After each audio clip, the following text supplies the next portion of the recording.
sur la contribution et le fameux prélèvement sur recettes pour l'Union européenne. Bon. Clairement, je vous le dis en préambule, j'ai été ministre des Affaires européennes et il se trouve que j'ai eu la lourde responsabilité de négocier le cadre financier pluriannuel 2021-2027. Dans ce cadre financier pluriannuel 2021-2027, il était prévu que le prélèvement sur recettes pour la France en 2026 soit de 29 milliards. Et il se trouve que quand je suis rentré dans mon bureau, on m'a expliqué que ce n'était pas ça du tout qui allait se passer, ce serait 30,3. Et donc j'ai expliqué à mes équipes et aux différents interlocuteurs européens, au ministre Benjamin Haddad, qu'il fallait quand même comprendre comment, sur un paquet négocié, avec une trajectoire de 7 ans, ce qui était annoncé n'allait pas être ce qui allait être fait.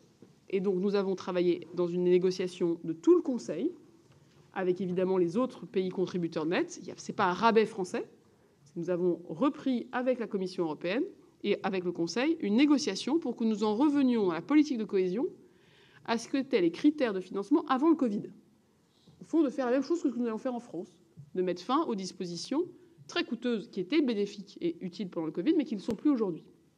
Et donc très concrètement, nous avons négocié que les taux de préfinancement pour les projets dans le cadre de la politique de cohésion baissent de 30%, comme c'était le cas pendant la crise, à 20%, revenir au cadre pré-Covid, que les taux de préfinancement global de l'enveloppe soient non plus de 4,5%, mais de 1,5%, et que les taux de cofinancement par projet, qui étaient passés de 100% à 10%, eh bien, reviennent aux paramètres précédents.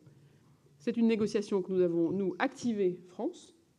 Nous avons embarqué d'autres pays contributeurs nets.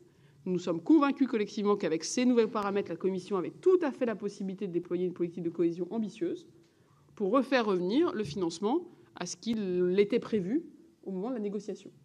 Et les Européens convaincus, que je crois que nous sommes nombreux ici, voulons que l'Europe réussisse, qu'elle investisse, qu'elle déploie ses politiques publiques, mais que nous lui donnions la juste part de financement, pas plus, pas moins, mais ce qu'il faut pour que ça se déploie. Et c'est ce que nous avons donc fait.